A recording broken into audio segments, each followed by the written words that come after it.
Welcome back to Stu Studio, Conservative Takes on Music. At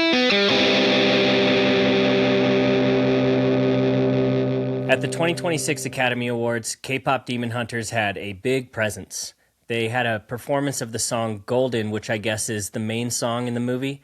No, I haven't actually watched this movie, but I have watched all the music videos that I could find, and I get it. K-pop is a better way to subdue your children than Baby Shark or Wheels on the Bus. No, I haven't had to deal with that. My kids want to listen to Queen and Tom Petty and Knocked Loose and the soundtrack from Cars, which doesn't actually suck. So thank you, Randy Newman. But this movie really feels like a musical, it feels like it could have a great Broadway adaptation. I don't want to say that too loud and bring it to fruition, but it wouldn't be the worst. And the performance of the song Golden was very theatrical. It was a big production, but I don't think that the three singers were that great of performers. Like, they might be great voice actors and great recording artists, but they were not good on stage. The movie won Best Animated Feature Film, and I personally can't think of much competition from the last year. I definitely haven't seen Elio, and Zootopia 2 isn't on my watch list yet. But the acceptance speech for Best Animated Feature Film did go a little bit viral, mostly because Maggie Kang said, "For those of you who look like me, I am so sorry it took us so long to see us in a movie like this." Now, what stands out is that you don't see actors in that movie. It's animated. Maybe she's talking about modern 3D animated movies, but I don't know. Because if we're talking about movies in general, I don't think it was too long ago that Parasite won Best Picture. A couple years ago, Everything Everywhere All at Once was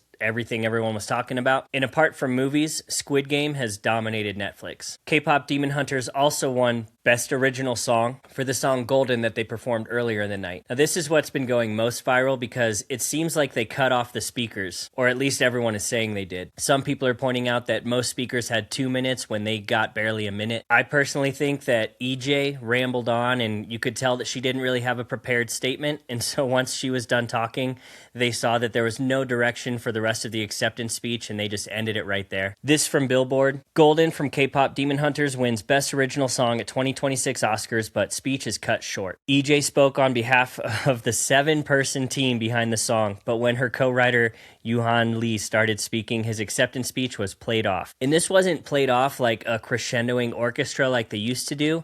It was a big snare hit into a jazz band piece. Says EJ and the company's heartfelt speech ended up being cut short when one of her collaborators was prematurely cut off. Now, this was not a heartfelt speech. Like I said, she rambled. She started thanking everyone that she could name in no particular order. She did say that she thinks that this song represents resilience and not success, but then just started naming people. So it might have been heartfelt for all of 5 seconds, and then it just went on. And the speech wasn't cut short. They interrupted it between speakers right when Yuan Lee started speaking. It says, by winning Best Original Song at the 98th Oscars, Golden set several records, becoming the first K-pop song to win an Oscar, which I guess is a record worth setting, the first song with more than 4 writers to win an Oscar, and the first Best Song winner where all of the writers won't receive an individual trophy. Now, this isn't unexpected. Like this says, the most songwriters ever on one piece to win the Oscar was 4, and the Academy will very rarely make 4 individual trophies for the songwriters. But being that there were 7 of them, they actually signed something when they submitted their song for the Oscar, saying that they would not all get an individual trophy. Now, I don't know why it takes 7 people to write a K-pop song for a kids movie. We're kind of getting into the territory of Beyonce with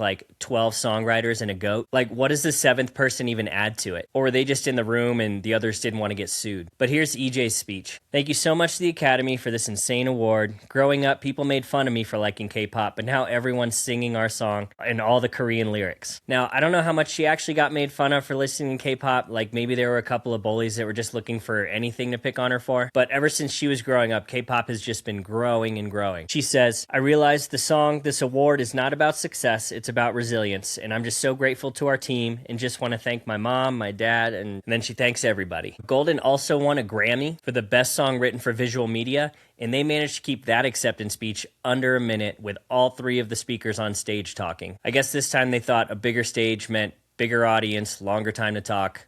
Not the case. Something else interesting is that Golden is only the 3rd song that spent 8 or more weeks at number 1 on the Billboard Hot 100 to win an Oscar. The first 2 were You Light Up My Life from the movie You Light Up My Life in 1977 and Lose Yourself from 8 Mile. which spent 12 weeks at number 1 in 2002 and 2003. So that's crazy. Took 23 years for that to happen again. Still didn't break 8 Mile's record. But I'm guessing that a majority of those listens were from kids begging their parents to play it in the car or finding out how to use Spotify and pulling it up. Now, I understand that K-pop is kind of slowly taking over the world and it's not going anywhere anytime soon, but the fact that it's winning Oscars and being seen as something virtuous and resilient has gone a little bit far. Like, if you like K-pop, that's cool. You're going to start seeing it everywhere and you're going to start seeing lame people that you hate get into K-pop, and eventually you're going to lose your taste for it. I mean, I was going to say that I wish a pop punk song had gotten an Oscar, but thinking about it now, I'm grateful that it never did. One last kind of funny thing I wanted to bring up was Diane Warren, because she has been nominated for this award 17 times and never won. This year she was nominated for the song Dear Me, but I hope that her hopes weren't too high for this award because that song was in a documentary about herself. So to be put up that many times, if you had finally won in a documentary about yourself, you might go down as the biggest egomaniac. But here's to 1 for 18, Diane. Well, thank you for watching this week's episode of Stu Studio.